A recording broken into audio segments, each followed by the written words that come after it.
Estimados alumnos, soy la doctora Alicia Cabanchik, soy médica psiquiatra, doctora en salud mental de la UBA, profesora adjunta equiparada del Departamento de Salud Mental de esta facultad y magíster en psiconeurofarmacología de la Universidad Favaloro. Me ocuparé de desarrollar los temas en relación a la psicogeriatría, las consultas más frecuentes de los adultos mayores de 60 años, ya que esta es la edad para los países de tercer mundo en que se considera el inicio del adulto mayor, y en países de más avanzada los 65. Las patologías de mayor consulta son depresión y demencia, entre un 25 y 30% cada una de ellas en forma ambulatoria. En otra oportunidad desarrollaremos otros temas en relación a pacientes internados. Si bien a los fines didácticos vamos a desarrollar el tema de trastornos conductuales en demencias, es importante entender que los síndromes demenciales presentan trastornos cognitivos y trastornos conductuales. Muchas veces encontramos pacientes a los cuales se le diagnostica con mucha rapidez el síndrome demencial sin haberle hecho la evaluación correspondiente, o se habla con mucha ligereza de enfermedad de Alzheimer, como en otra época se habló de arteriosclerosis. El diagnóstico de demencia debe realizarse de acuerdo a las normativas internacionales con 4 elementos: diagnóstico por DSM-4, diagnóstico y evaluación neuropsicológica, neuroimágenes y exámenes de laboratorio. Sin estos 4 elementos, sin estas 4 patitas de la mesa, no podemos hacer el diagnóstico correcto. Si bien la demencia de tipo Alzheimer es la más frecuente, continuando la demencia vascular y luego la demencia del lóbulo frontal, existen demencias que son reversibles y demencias que son tratables. Por lo tanto, esto exige estos elementos para el diagnóstico adecuado. ¿Por qué necesitamos un laboratorio? Porque un paciente con déficit de B12, déficit de ácido fólico, puede tener trastornos de memoria, como trastornos de tipo anímico. Un paciente con trastornos paratiroideos igualmente puede tener trastornos cognitivos. Un paciente que pueda tener un cuadro sifilítico o un HIV, dentro de lo que corresponde al tema laboratorio. En cuanto al diagnóstico por imágenes, también tenemos cuadros que son reversibles y tratables. Por ejemplo, un hematoma subdural. Los viejos se caen, se golpean la cabeza y muchas veces hacen hematomas recién 24 o 48 horas después de la caída y del golpe. Si estos hematomas no se drenan naturalmente y permanecen, terminan comprimiendo la masa cerebral y provocando deterioro cognitivo. También las imágenes nos permiten ver isquemias o pequeños infartos laminares, o también la posibilidad de una enfermedad que se llama enfermedad de Hacking-Adams, que se caracteriza, o hidrocefalia normotensiva, cuya sintomatología son la incontinencia urinaria, los trastornos en la marcha y los trastornos de memoria. Todos estos cuadros, este cuadro particularmente, este último, es un cuadro que suele resolverse quirúrgicamente o con punciones de líquido cefalorraquídeo.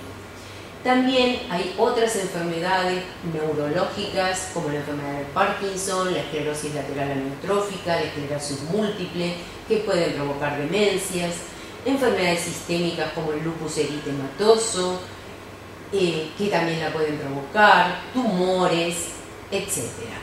Por lo tanto, necesitamos el diagnóstico del DSM-4, que dice que el paciente es un paciente que hasta una etapa de su vida era una persona que pudo mantener su trabajo y sus relaciones sociales.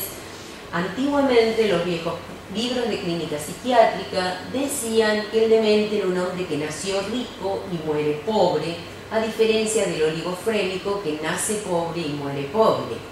Entonces es un paciente que ha disminuido su nivel cognitivo y su nivel laboral y social, presenta afasia, apraxia, agnosia y disfunción ejecutiva y síntomas conductuales de los cuales hablaremos.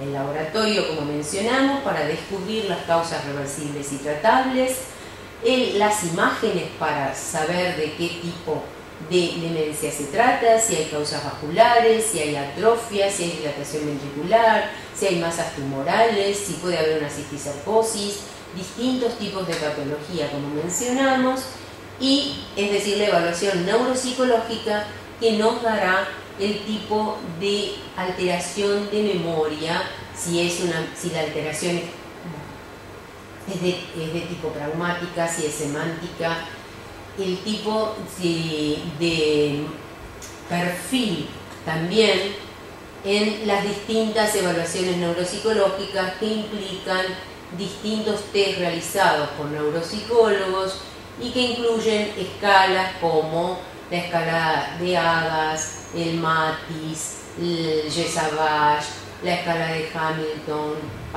estas últimas para depresión, escalas para psicosis. Hay baterías completas que cada neuropsicólogo va determinando para poder estipular, es decir, el tipo de deterioro más claramente. El Mini-Mental, que es el tema más común, el test del reloj, son otros test que se incluyen en estas evaluaciones. Ahora nos vamos a referir a los trastornos conductuales en demencia. Los trastornos conductuales en demencias pueden ser síntomas psicóticos, reacciones catastróficas, cambios de personalidad, depresión, agitación, agresión, apatía, pacing, ansiedad, trastornos del sueño, wandering, sundowning y desinhibición. Iremos desarrollando cada uno de ellos. Dentro de los síntomas psicóticos están las alucinaciones. Recordemos que alucinación es percepción sin objeto, ideas delirantes, que son ideas de certeza, y misidentificaciones o falsas identificaciones. Suelen tener una prevalencia del 60% en la enfermedad de Alzheimer. Las alucinaciones ocurren entre un 53 o un 93%, predominan las visuales y pueden estar asociadas o no a ideas delirantes o agresividad. El 53% aparece en la enfermedad de Alzheimer severa y siempre hay que excluir el delirium o síndrome confusional superpuesto, porque cualquier demente puede presentar o un cuadro infeccioso, respiratorio, urinario, un bolo fecal, una hiponatremia, una deshidratación, todas causas de delirium que van a desarrollar un cuadro más, digamos, donde van a aumentar los fenómenos alucinatorios. Hay un tipo de demencia que es la demencia del cuerpo de Lewy, donde las alucinaciones aparecen en un 93% de los casos y son alucinaciones que suelen ser imágenes pequeñas en movimiento, como pueden ser pequeños enanitos danzando, hormiguitas caminando, etc. Suelen asociarse las alucinaciones a la edad avanzada, al género femenino, a la deprivación sensorial, decrecimiento de la agudeza visual, agnosia visual. Estos investigadores hallaron en un estudio sobre 98 pacientes que la mayoría de las alucinaciones se relacionaban con personas, en segundo término con animales y en tercer término con objetos. En el estadio 4 del GDS, que va del 0 al 7, son mucho más frecuentes, y el Mini-Mental, que va hasta el Mini-Mental común, que es hasta 30 puntos, o el Mini-Mental ampliado, que va hasta 60 puntos, el paciente las presenta cuando el Mini-Mental es entre 19 a 5 e interfiere en las actividades de la vida diaria. Si el paciente tiene alucinaciones y agresividad, hay un mayor riesgo de mortalidad. Y el riesgo de muerte es mayor si no solamente hay alucinaciones visuales, sino también auditivas. En el electroencefalograma hay un incremento de la actividad delta y teta, y el SPECT muestra hipoperfusión de los lóbulos parietales. La presencia de alucinaciones visuales está asociada al incremento de hiperintensidades occipitales, periventriculares, ausencia de hiperintensidades en insustancia blanca profunda en resonancias magnéticas de cerebro, denotando lesiones estructurales en la región genículo-calcarina y preservando conexiones subcorticales con áreas de asociación visual. El tratamiento es el uso de antipsicóticos típicos y atípicos, el menor tiempo posible, con monodrogas y bajas dosis. Las alucinaciones de la demencia con cuerpo de Lewy suelen presentar reacciones adversas ante los antipsicóticos típicos, a veces también hacia los atípicos, mejorando con anticolinesterácicos y memantine, que son las medicaciones utilizadas para los trastornos cognitivos. Las ideas delirantes ocurren en un 30%, son muy frecuentes, simples y no sistematizadas, y ocurren durante las etapas moderadas y severas de la enfermedad de Alzheimer. Por ejemplo, las ideas de robo son las más frecuentes. El paciente olvida dónde dejó sus lentes y dice, me robaron los lentes, o dónde estacionó el auto y dice, me robaron el auto. En un menor porcentaje pueden aparecer ideas de celos y en un menor porcentaje ideas de persecución. En general, esto se relaciona también con la estructura de personalidad previa que el paciente puede tener. En relación a la neuropatología, se observa alteración de las áreas corticales y límbicas relacionadas con los déficits colinérgicos. El 70% de las ideas delirantes también se correlacionan con un estadio 5 del GDS y un Mini-Mental de 19 a 5. Los hombres tienen mayor posibilidad de presentar reacciones de violencia cuando tienen ideas delirantes. El último de los síntomas psicóticos corresponde a las falsas identificaciones, ocurre en un 20%, son falsas percepciones con asociación de creencias o elaboración de intensidad delirante. El fenómeno del fantasma, por ejemplo, es la sensación que tiene un paciente de que alguien está en la casa y lo busca. Los falsos reconocimientos en el espejo ocurren en periodos muy avanzados de la enfermedad, donde el paciente delante del espejo dialoga con su imagen como si fuera otra persona. Los falsos reconocimientos de personas es cuando llaman a su esposo papá o tío o a las hijas señora, etc. En el año 90, los investigadores Jung y Elling describen 3 formas de falsas identificaciones que toman de los viejos libros de psiquiatría. El síndrome de Capgras, que es una creencia delirante con hipoidentificación, con atrofia bifrontal y lesiones parieto-occipital derechas, es cuando el paciente nos dice, esta no es mi hija, esta es alguien que se hace pasar por mi hija, o este no es mi perro, me lo cambiaron. O el síndrome de Fregoli, donde el paciente hiperidentifica a la persona, sería la contraposición, o en la intermetamorfosis, cuando el paciente cree que puede cambiar a voluntad. Estudios neuroanatómicos y neurofisiológicos revelan lesiones en el sistema temporolímbico. El tratamiento de estas últimas alteraciones es asesoramiento al cuidador para que no contradiga al paciente. Por ejemplo, si el paciente dice, esta no es mi casa, y la señora, que puede ser la cuidadora, le dice, ¿cómo me decís una cosa así si hace 40 años o 50 que vivimos en esta casa? Es probable que el paciente se ponga agresivo y se enoje, con lo cual nos llaman al psiquiatra explicándonos que el paciente presenta conductas agresivas cuando en realidad es un mal manejo que el cuidador tiene hacia la enfermedad. Si el paciente dice, esta no es mi casa, lo más adecuado es ejercer una distracción porque en este aspecto la falla amnésica hace que olvide lo que anteriormente mencionó. Por ejemplo, sacarlos a dar una vuelta y saber que no responden a medicación antipsicótica. Otro síntoma conductual que presentan son las reacciones catastróficas, que ocurren en un 16% de los casos y son descompensaciones emocionales que el paciente tiene frente a un estresor. Por ejemplo, inhabilidad para abotonarse. Entonces explota enojosamente, agrede verbalmente, amenaza físicamente o grita y vocifera. Son factores de riesgo las severas fallas cognitivas, la edad avanzada, los rasgos de personalidad premórbida y las alteraciones del medio ambiente como poca luz o mudanzas.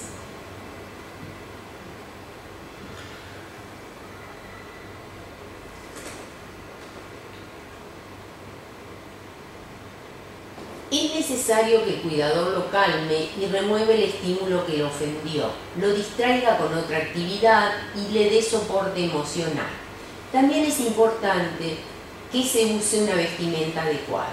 Por ejemplo, reemplazar botones por velcro, utilizar pantalones elastizados o polleras elastizadas que van a permitirle al paciente una mayor autonomía.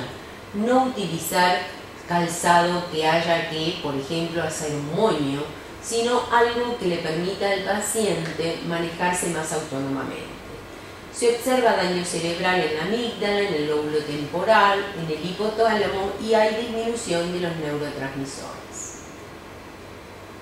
Otro síntoma conductual es la agresión. Ocurre en un 52% de los casos, con los cuidadores durante el aseo o el vestir en un 25%. Y puede ser verbal o física, se asocia a ideas delirantes de irritabilidad y severidad de la demencia y es más frecuente en el género masculino con historia de desórdenes conductuales. Esta agresión puede ser pegar, empujar, arañar, arrebatar objetos o patear, o verbal es gritar, maldecir, humor explosivo y hacer ruidos extraños. La agresión se incrementa en el estadio 6 del GDS en enfermedad de Alzheimer y suelen aparecer conductas físicas y verbales con las malas relaciones familiares, siendo la agresión física más frecuente en los hombres y las conductas verbales agresivas suelen relacionarse con depresión y también problemas de salud. Ahora bien, ¿por qué la agresión ocurre en el aseo o en el vestir? Porque también acá es común la falla en los cuidadores, es decir, no incluyen al paciente, por ejemplo, diciéndole, bueno, vamos a darnos un baño, vamos a elegir el jabón, vamos a buscar la toalla, sino que lo toman de un brazo y lo llevan al baño y lo comienzan a desvestir, con lo cual el paciente se siente evidentemente agredido y responde con agresión. Cuando hay agresión, es importante saber cuándo ocurren, si es, por ejemplo, por la mañana, con el aseo, con el vestirse, cómo ocurren, espontáneamente, no espontáneamente, con algún cuidador en especial, cuándo salen a la calle, cuándo están en la casa, ocurren con qué frecuencia, todo el día, una vez por mes, cada 15 días, etc. Cuando el paciente presenta conductas agresivas, ¿está solo o acompañado? Si está solo hay que pensar en fenómenos alucinatorios e ideas delirantes. Y si un paciente grita, siempre es importante descartar el dolor, porque el paciente con demencia puede no poder expresarnos que está dolorido y entonces esta expresión preverbal está implicando un cólico, un dolor de muelas o alguna ropa que pudiera estar apretándolo. Por lo tanto, frente a los gritos, no dar un psicofármaco de entrada antes de investigar. Hay lesiones en la región temporal medial derecha con hipoperfusión como correlato neural en la agresión. En los tratamientos es importante, además del asesoramiento al cuidador, el empleo de la música. Hay múltiples estudios desde el año 98 sobre la importancia del empleo de la música Y siempre hay que tener en cuenta la historia del paciente, es decir, no la música que nos guste a nosotros, sino la historia del paciente. Si ese paciente ha nacido de un país europeo, por ejemplo, ponerle música de su país, si le gusta el tango, tener en cuenta en el empleo de la música los antecedentes de esa persona. Y el tratamiento, como vemos, responde en un tercio a antipsicóticos, un tercio a antidepresivos y un tercio a estabilizadores del ánimo o antirrecurrenciales.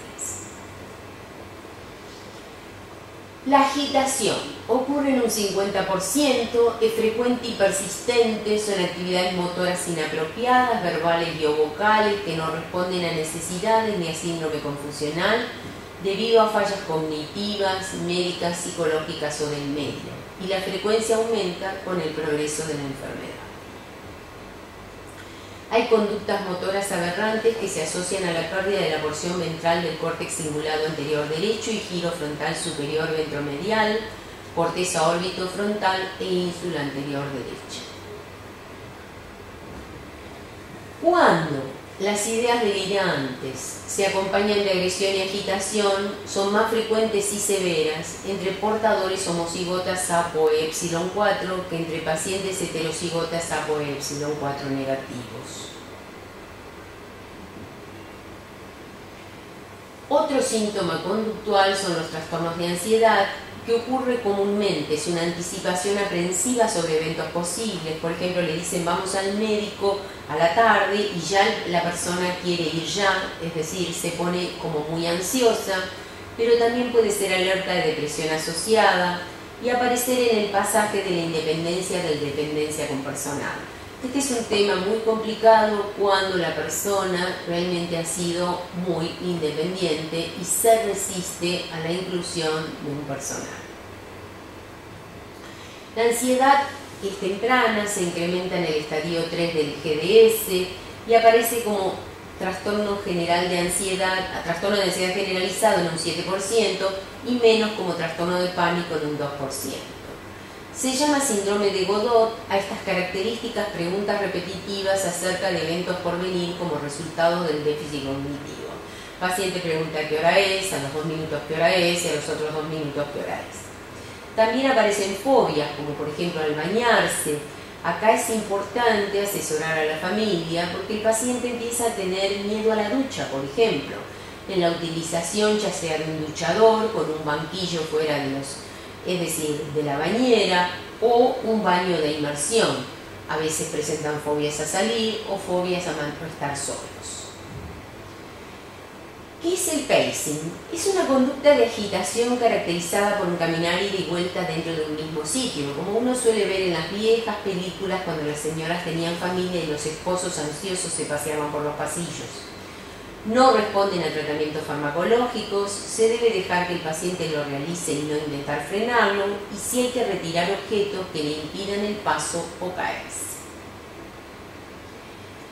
El wandering, que es el caminar sin rumbo, hacia un propósito inadecuado, con actividad excesiva, suele ser nocturno. En muchas oportunidades intentan dejar la casa con el consiguiente riesgo de perderse. Tampoco responden a tratamientos farmacológicos.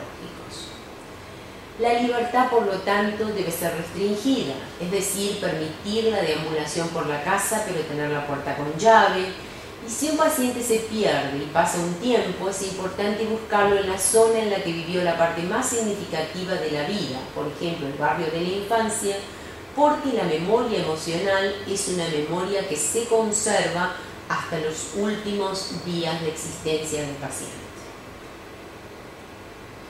También se indica usar pulseras de identificación. Se sabe que el wandering mejora con actividades programadas y no con psicofármacos. ¿Qué son actividades programadas? Que el paciente tenga un horario para levantarse, un horario de desayuno, de almuerzo, de merienda, de cena, de baño, de actividades de estimulación, es decir, una vida lo más rutinaria posible, disminuye o mejora el wandering. Los trastornos del sueño ocurren entre un 24 a un 48%, los despertares nocturnos ocurren frecuentemente en los primeros estadios y se incrementan en severidad con la evolución de la enfermedad, con el consiguiente deterioro del cuidador. Y hay una correlación entre demencia severa y disturbios del sueño. Si se realiza una polisomnografía, se va a observar un sueño fragmentado, con despertares frecuentes, lentitud de ondas y disminución del REM, y se ha observado exigencias de agresiones verbales correlacionadas con los disturbios del sueño. Hay que evitar las siestas prolongadas, un baño tibio al anochecer por vasodilatación ayuda a la conciliación del sueño, hacer del acostarse un ritual, por ejemplo entre las 8 y las 9 de la noche. Esto se llama programa de higiene del sueño, acompañado de actividades rutinarias de multiestimulación, como pueden ser musicoterapia, pintura, dibujo, actividad física, acorde a la historia del paciente y el uso racional del psicofármaco adecuado. El sundowning es otro de los síntomas conductuales y es un síndrome confusional que aparece al atardecer con agitación, desasosiego, pánico, desorientación, explosiones verbales y físicas de abrupto comienzo y corta duración, se incrementa con los cambios estacionales y mejoran tomando sol. Evidentemente es una alteración que se relaciona con los ritmos circadianos. La desinhibición aparece en un 10% de los casos, la presencia de jocosidad inapropiada, conductas sexuales inadecuadas, acompañadas o no por impulsividad, y o la vivienda emocional son síntomas frecuentes y tempranos de la demencia del lóbulo frontal que no debuta con trastornos de memoria. Se ven etapas avanzadas de enfermedad de Alzheimer y demencia vascular. La desinhibición es de difícil manejo, es importante distraer al paciente, no retarlo y retirarlo del ámbito, y la impulsividad puede medicarse con estabilizadores del ánimo. El negativismo son conductas no cooperativas, tienen resistencia al cuidado, puede ser a la alimentación o a bañarse como más frecuente, se observan con frecuencia en la demencia del lóbulo frontal y en las vasculares. No debe uno imponerse, hay que ser creativo. Por ejemplo, si el paciente no quiere bañarse ahora, esperar un rato, intentarlo, ofrecer alternativas, y hay que descartar las depresiones asociadas en los cuadros de negativismo. El 40-50% de los pacientes tienen depresión. Es importante saber que uno no está ante una pseudodemencia o trastorno cognitivo asociado a depresión. La depresión aparece en las etapas moderadas y severas de la enfermedad de Alzheimer y al inicio de las frontotemporales y vasculares, y puede aparecer como episodio depresivo mayor, depresión mayor o equivalentes depresivos como quejas, dolor o agresión. Tener historia de depresión puede incrementar el riesgo de la enfermedad, es un factor de riesgo independiente. Los síntomas depresivos son asociados con el incremento de riesgo de deterioro cognitivo moderado en una asociación independiente en la enfermedad vascular. La prevalencia de la enfermedad de Alzheimer decrece con el tiempo de evolución. El bajo riesgo de suicidio que se observa actualmente del 4% probablemente se modifique porque los diagnósticos en este momento son más tempranos. Y los tratamientos son IRS, duales, antidepresivos y psicoterapia para los primeros estadios. Otro síntoma es la apatía, que ocurre entre el 30 y el 60%, son pérdida de sentimientos, emociones, intereses y motivaciones muy frecuentes en la demencia del lóbulo frontal, que no debe confundirse con depresión, y donde se observa decrecimiento de interacción social, inflexión vocal, respuesta emocional e iniciativa. Hay una correlación significativa con hipoperfusión del lóbulo frontal derecho, temporal inferior derecho, cíngulo anterior derecho. Se utilizan los criterios diagnósticos de Marín y la escala de apatía del mismo. La apatía se asocia a depresión, pero también se encuentra ausencia del trastorno del humor en pacientes con apatía. El tratamiento es controversial, hay quienes utilizan el metilfenidato, agentes dopaminérgicos y anticolinestérásicos. También en estadios finales se asocian a cambios GABAérgicos que pueden contribuir a la depresión y a la apatía, y la multiestimulación. Los cambios en la personalidad son frecuentes, ocurren tempranamente, ya sea como apatía o impulsividad, y hay controversia si son debidos al deterioro neuronal o es por exacerbación de la personalidad premórbida ante el deterioro cognitivo.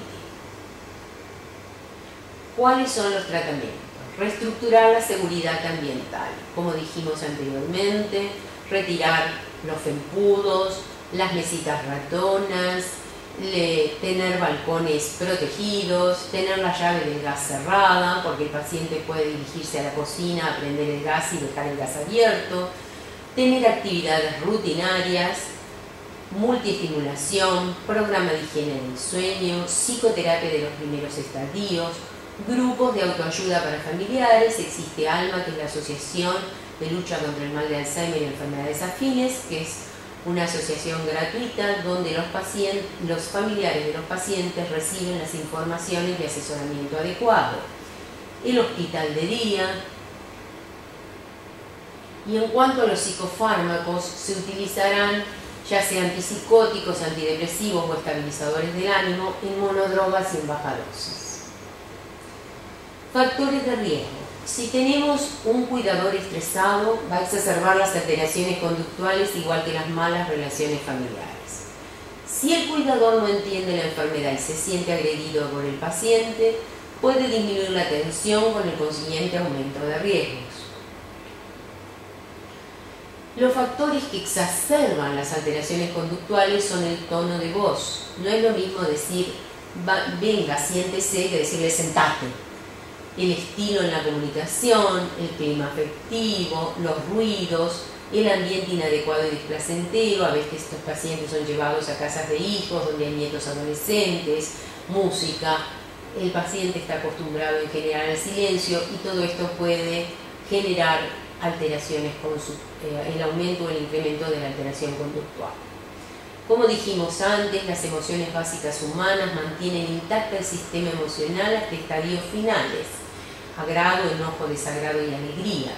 Desde lo psicoanalítico decimos que el paciente mantiene su memoria afectiva.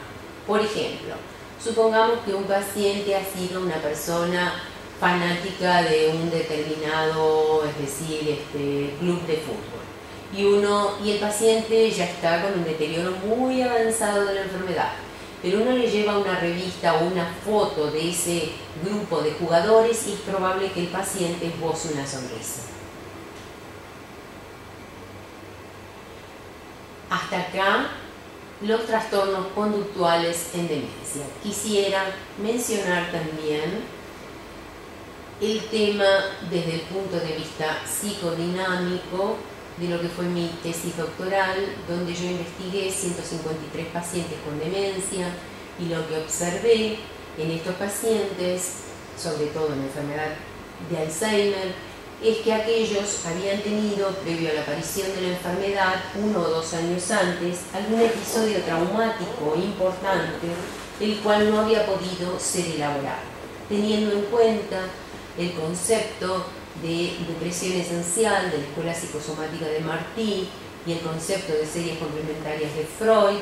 Decimos que aquellos pacientes con situaciones traumáticas importantes que no hayan podido elaborar psicológicamente esta situación traumática y presenten genéticamente e históricamente condiciones para la aparición de las demencias, estos trastornos traumáticos funcionarían como un botón disparador de la enfermedad.